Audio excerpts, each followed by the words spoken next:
I think people want to catch you out in what they think is a lie, or as they'll manipulate something you say and turn it around. I mean, I remember when I did Dr. Quinn, I was so upset. There was something in an article in a newspaper, one of these newspapers you're talking about, saying that I didn't want to ever go anywhere near mud. So on Dr. Quinn, I had a lackey who went running around with a little red carpet so I could run around and never have my feet in the mud. I'm like, excuse me, did you see the show? I mean, I had my face in the mud. Is that not good enough? Jane Seymour made her film debut back in 1970 and has enjoyed a vast career spanning over 50 years, winning several Golden Globes and Emmys for her work. In her breakout role, she played Solitaire, the beautiful but cunning love interest of James Bond in Live and Let Die. Jane's now returning to our screens as Harry Wilde, a literature professor who discovers a talent for private investigation after meddling in her police detective son's work. To Harry. What are you going to do with yourself in retirement? Sort out the attic, do some gardening, starting a detective agency. If I'd known I was being raised by Columbo... You're welcome, sweetheart. So what's the plan? We have to find a killer and a kidnapper. And this is normal behavior for a woman your age. Normal is overrated. A man is dead. He staged his... And I'm delighted to say that Jane Seymour joins us now on Times Radio. Good morning, Jane. Good morning. It's lovely to hear that, and I've watched the first couple of episodes. You're an English literature professor, well, a retired one, at Trinity College in Dublin. And after retirement, you basically become an accidental sleuth. And this is the plotline for Harry Wilde. And I gather it was a part that was written for you. Yes, I believe it was. I was offered it and asked to meet with the creator, Dave Logan, and we met in England over a glass of red wine, I believe. And 4 hours later, we were, even creating an even better character than he'd already written.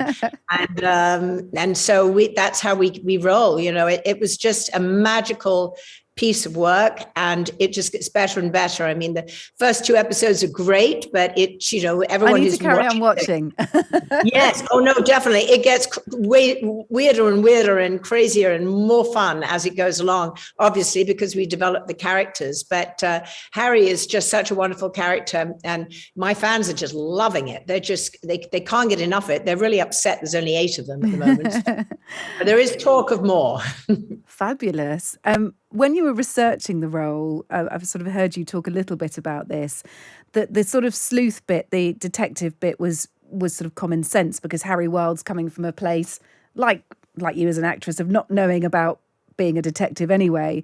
But you did research, I gather, the English professor part. And what did you deduce from your research? I spoke to my sister Annie, who lives in Kew, and she's crazy about this project. She loves it. She should have played it if she was an actress. I mean, she'd have been perfect. And she sort of showed me pictures of and invited me to talk to friends of hers who were professors in English literature and things like that. And I think the idea, what we came up with, was that Harry doesn't really spend much time worrying about what she looks like. I mean, that's just not there. I mean, she lives in her head. And she loves to be down the pub, and she's got friends from all walks of life. And, she's a very sort of independent woman. If she fancies some guy, she just goes up and has him.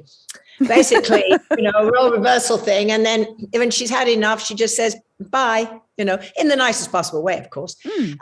She doesn't suffer any fools at all.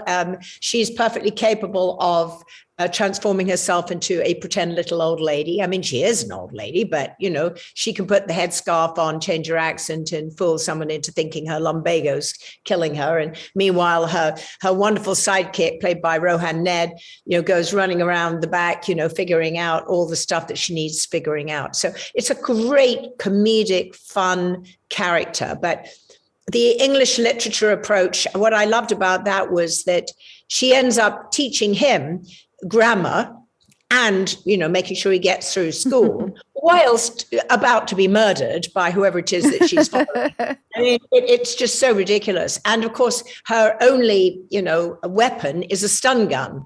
And it only works if the thing's around your wrist and you actually touch the guy or the woman, whoever it is. So it's fairly useless. But what's great is, she uses the knowledge of this 15-year-old kid who, was born on the wrong side of Dublin and knows a guy who knows a guy and, can figure out how we can break into places and do stuff. So it's a wonderful, wonderful, fun character. I love how she's a bit of a pedant as well. She doesn't just correct her sidekick, does she? She corrects anyone who makes a mistake about whether it's hung or hanged or emigrated. And I absolutely love her for that as well. And I'm sure a lot of our Times listeners will love that as well, who are very, very quickly able to write in if something isn't quite right, or we haven't said it right, or we haven't written it right in the paper. The nature of her, in that she's largely not concerned with duty, or she doesn't care if she gets in the way. She does largely what she wants to do. How much of that is you? How much of you is in that? Well, first of all, I mean, to give Harry her due, she will, of course, immediately tell her son, who is a proper detective, what the clues are. And he won't listen. In fact, Beyond won't listen. Just get out, Mom, go away, leave me alone. Don't have anything to do with this. Promise me you won't. And of course, he keeps catching the wrong person. The police department are fairly useless. So in the end, she has to do it. But so she is trying always to be a good mother. I'm helping you, son. I know the answer. I can help you in your career. But of course, she really screws it up because she makes some crazy choices. How much is in me? You know what?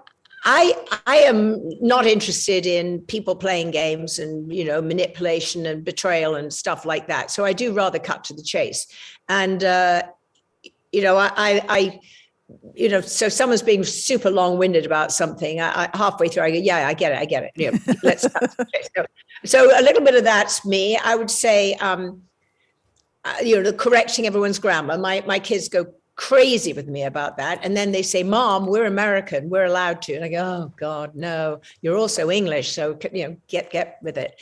And I think, her, the way the analogies and the things that she finds in books and in history, I mean, that's one of the things I loved about it, because I'd read this and then of course, nowadays, you just go to your phone and you ask Siri, did this really happen in Wuthering Heights? And of course, immediately, yeah, it did. And this is what, so I just think it's wonderful, because I think this is going to, obviously your readers and your listeners are all reading, right? So we're not worrying about educating them, but, for the rest of the world, some of them might not have read Wuthering Heights or known their Shakespeare or known their, their random historical facts. It is so much fun to do.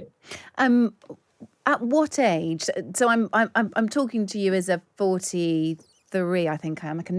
I have that horrible habit of never remembering my age, Jane Seymour. After 40, it's like it just all blends into one, doesn't it? Blends in. At the age of 43, I'm getting to the point in my life where I'm treading a fine line between not wanting to waste people's time, not wanting my time wasted, but not appearing to be rude. I don't feel like I've got the gravitas of someone like you, who is 71, who has earned the right through your age and your wisdom to kind of sort of do what you want to do to a certain extent. At what age do you think that arrived for you? Or was it a revelation? Was it a series of experiences? You know what? I've been through quite a lot in life, and I mean, we all have, but, rather mine's a little bit more visible. So, there are all the marriages and divorces and, the ups and downs of health and finances and all that fun stuff. I think that I have felt a certain freedom just recently, especially since I started playing comedy. And especially after it wasn't important for me to look fabulous, or to look like a leading lady. I just thought, I can have some fun with this. So especially when I did Wedding Crashers and then Kaminsky and Be Positive, I don't know if you've got that one yet. I found that setting myself up was fun. And I feel that actually I've hit my prime right now, because I think I was always meant to be a character actress. I just didn't look like one. And now at last, they're hiring me to play characters, which is great. And I don't know why, but during this sort of crazy quarantine we've had, I have not stopped working. I'm one of the few people I know that's been working all the time. I mean, I did a movie in Australia called Ruby's Choice, playing a woman with dementia. It was a great little movie. And then this thing, and then I've got, a whole bunch of other things lined up that I'm doing after this. So I think that, when you get to a certain point, you realize, how much time do I have? And sadly, I've lost 3 of my closest friends at the age of 65, when I was 65, and so I then went, well, wait, hold on a second. What am I doing? Am I happy? Is this what I really want in life? What do I really enjoy? And I kept thinking, I actually really like acting. I just enjoy it. It's fun. And if they let me, I'll go out there and try something different, shake it up a bit. And so I've been doing that. I also am a painter and a sculptor. I've got sculptures going up in America and Canada. I've got art shows. I create, scarves and things from my artwork, and have run a philanthropic organization here in America. So I am really grabbing life by the horns, I think. I'm also spending a lot of time with my children and my grandchildren. I'm taking them around the world. I'm really into experiential living right now. What I'm saying to you is, after 43, don't I need to get out more, don't I, Jane? What? I got out the last couple of days. I don't usually leave home because it's rather nice here, but I went out the last couple of days to a couple of events in Hollywood, and I took one of my sons with me, who's a filmmaker, and we had a blast. And I kept thinking, why don't I do that more often? This is actually fun. So not every day, but yeah. How do you contrast then between where you are now and the 20-year-old that played Solitaire in Live and Let Die? I was a very much a people pleaser. Like, what do you want? I'll do. You're right. You tell me how to do it. And then I was surrounded by people I was married to, and I gave my power over to them. So I always gave my power over to people, especially to men in my life, because I felt, well, they're the guy, they're supposed to know. And then I realized, I think in my 40s, about the age you're at now, that, wait a minute, actually, I'm perfectly capable of doing a lot of these. In fact, haven't I been doing all of this? And wait a minute, they're taking credit and the money?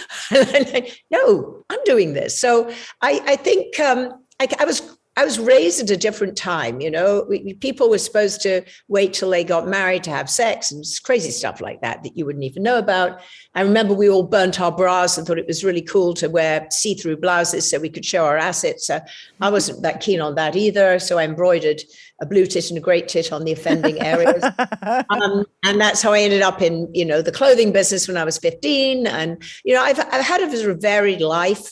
But I really feel that to be a strong woman or an independent woman, which I have actually been, requires me to allow myself to be that. And just to say, you can hire your own lawyer, you can hire your own, agent or whatever, you can make your own choices, you can ask people's opinions. But then if you don't follow what they told you that their opinion was, and they said, well, how come you didn't do what I said? I go, well, because it's an opinion. And, so I process it. I like opinions. I like to listen to other people's ideas on things. And then I go, what does my gut tell me? My gut says I'm going to do this. And if it works, it works. And if it doesn't, that's just, par for the course. One of your most famous roles is for playing Dr. Mike and Dr. Quinn, medicine woman, Michaela Quinn. Tell us about the circumstances around you taking that role. Well, I never, ever wanted to do a series, ever. I mean, I'd done a series when I did the Aeneid line a long time ago, and I'd done the beginning of Battlestar Galactica, and I saw, everyone's agents and PR people all kind of, I didn't want anything to do with that. But, plus it's a lot of work. But I'd done a lot of these miniseries, and I'm sort of at the top of my game, really, in terms of here in America. And I was actually doing a lot of things in England too. I had amazing roles, amazing run, and thought I was super comfortable. Everything was fantastic. And then I found out that my husband, who was my business manager, had lost all our money. and left me 9 million in the red with lawsuits from every major bank, including the government. And I was now going to be homeless, penniless, I mean, beyond penniless, minus many pennies. And so I called my agent and said, listen, I have to work and I'll do anything. So he called all the networks and said, Jane literally will do anything. And they said, anything? And he said, yep, that's what she told me. So that night at 10 o'clock at night, I got a script for this movie of the week called Dr. Quinn, Medicine Woman. I read it. It made me cry. I was already very, upset because I was going through a terrible divorce. And then the next morning at 10 o'clock, I was supposed to be I had a meeting at Paramount to do a sitcom that they were writing for me, but that wasn't going to happen for another 6 months or so. So I said, what do I do? And they said, oh, that's a nice little script. That'll never be a series. You can sign for 5 years. Don't worry about it. You'll never, it's a Western. Yeah, a female lead, that's definitely a no. And medicine, family values, tick all the boxes.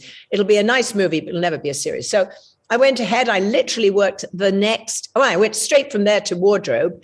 And then the following morning at 6 a.m., I started. And they didn't even ask me if I rode a horse. Literally, they didn't. They put me on a precipice on a horse with a whole bunch of Native Americans, without saddles, rushing down a hill, and my horse was prancing around, and I'm looking down at a ravine, going, "This is not good." Mercifully, American saddles have something to hold on to, and clearly this horse knew that, even though I didn't think there was enough room for its hoofs, it knew it was. So that we survived to tell the tale. But I went straight to Dr. Quinn, and it was a remarkable, extraordinary experience. I mean, that's still playing in many countries every single day. Yeah, well, it doesn't date, does it? For obvious reasons, No, because it's for a period obvious reasons.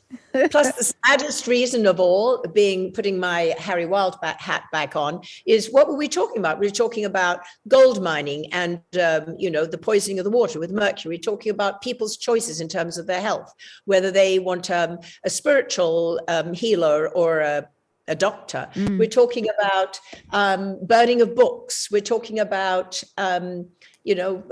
every subject that we're doing today. I mean, diversity. We're talking about the horrors that were committed against Native Americans. We were talking about the Mexicans and the Spanish coming in, and all the Scandinavians emigrating. And oh God, I probably got that wrong. Is it immigrate or emigrate?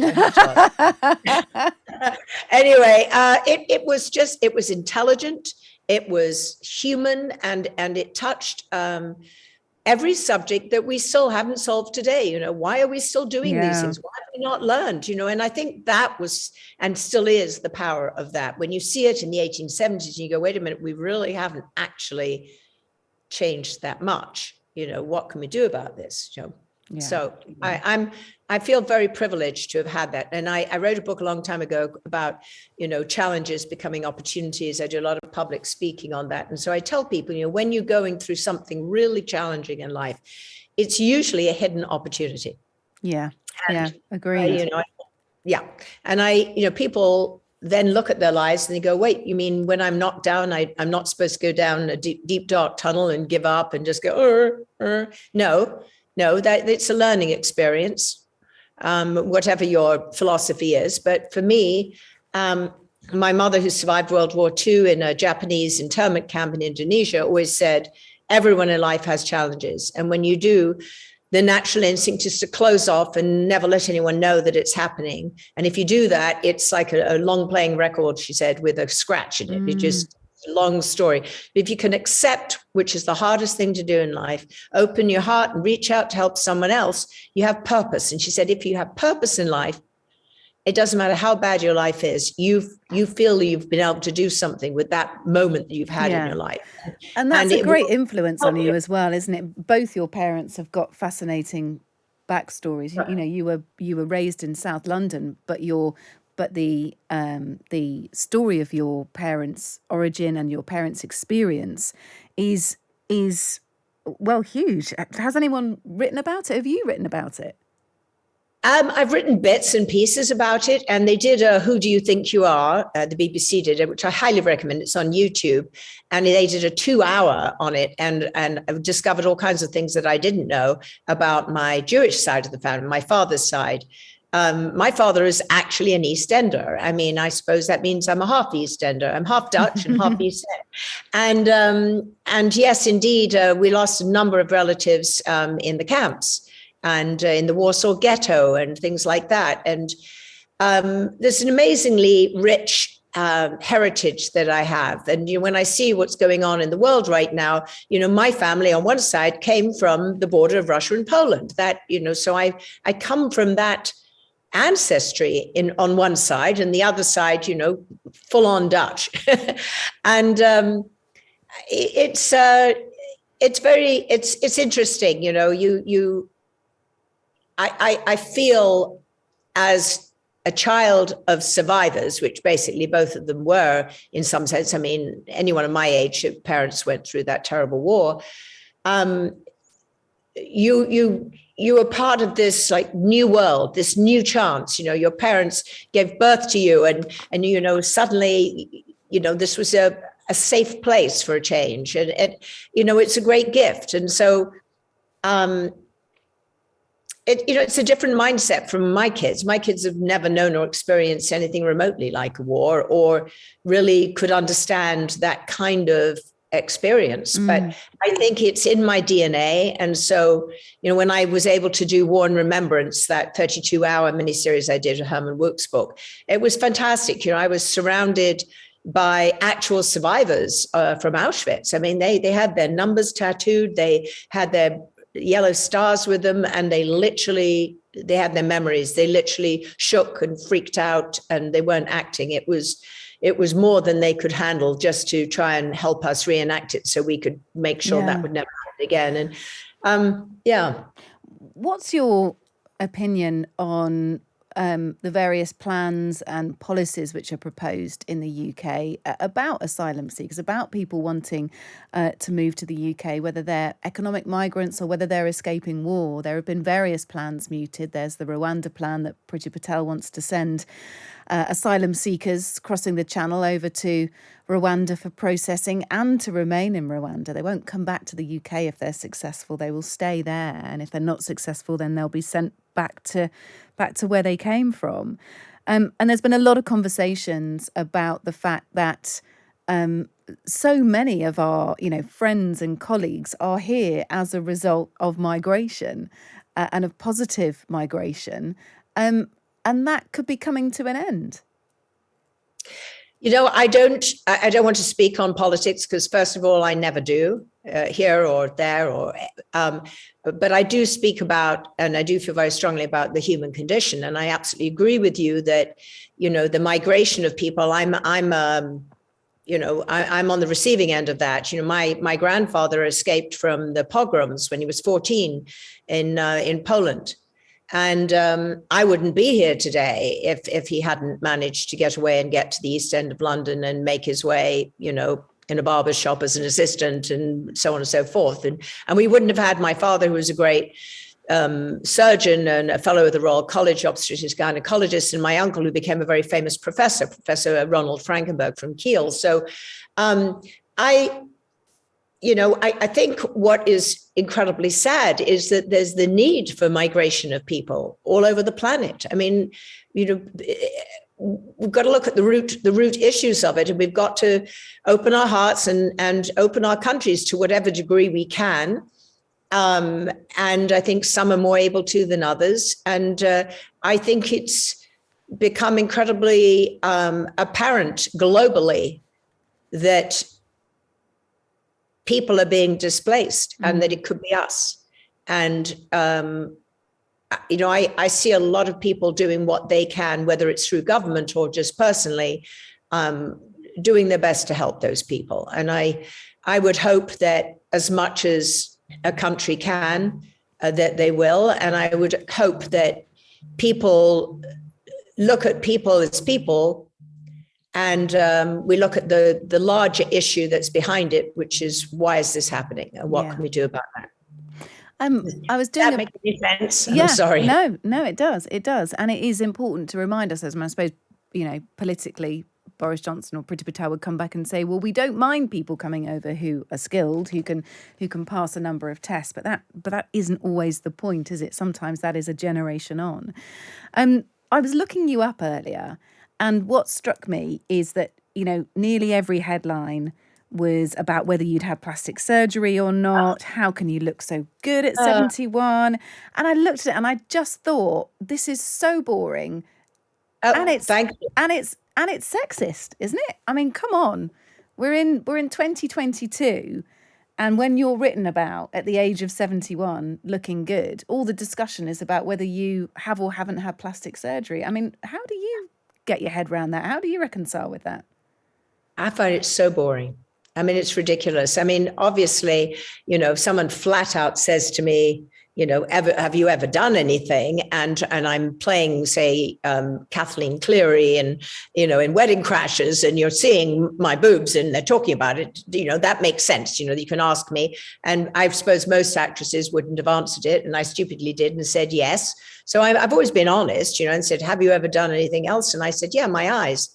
Long time ago, because I had bags under my eyes and I was told I had to do it. So then somebody or other decided to put out that I had never done anything and that I was supposed to have said that I'd never done anything. But, the context of the original question was, have you had a facelift? And I said, no.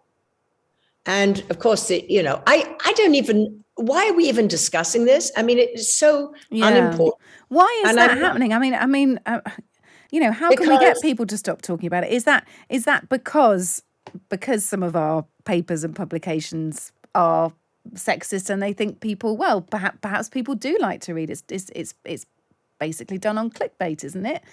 Is that sad that that's what people want to read about? I think it's very sad and kind of, pathetic. And that's why I come out usually with a very quick response saying, here are the facts, are you happy now? Can we just move on to something else? And, and no, I'm not against anyone doing anything they want to do. It's none of my business. And, but they never print that. I think people want to catch you out in what they think is a lie, or as, they'll manipulate something you say and turn it around. I mean, I remember when I did Dr. Quinn, I was so upset. There was something in an article in a newspaper, one of these newspapers you're talking about, saying that I didn't want to ever go anywhere near mud. So on Dr. Quinn, I had a lackey who went running around with a little red carpet, so I could run around and never have my feet in the mud. I'm like, excuse me, did you see the show? I mean, I had my face in the mud. Is that not good enough? I mean, really? And then the same people then said that my hair was the way it was because I would only wash it in British rainwater that had to come in on a just a 747, isn't it? It is just a nonsense. People around me said, "You're actually, don't you realize this is fish and chip paper?" That was what we used to say about it. No, it's then discussed on radio and on television all over the world. It now becomes a factoid, right? So I have been surrounded by factoids and, which are really annoying. I can understand that. Well, look, let's hope that in years to come, we won't be reading about whether a woman's had plastic surgery or not. Does it actually matter? And I suppose just like a film like Live and Let Die wouldn't get made these days for obvious reasons. Let's hope in future years that we won't be reading about whether we care or not that a woman's had plastic surgery. I think we can just appreciate a woman for being a woman. It doesn't really matter, does it? Look, it's been so lovely to speak to you. Congratulations on Harry Wild as well. It is available to watch here in the UK, I believe, via Acorn TV. It was out on the 4th of April, so you can stream that and enjoy Jane Seymour in all her glory. Thank you, Jane. Thank you too.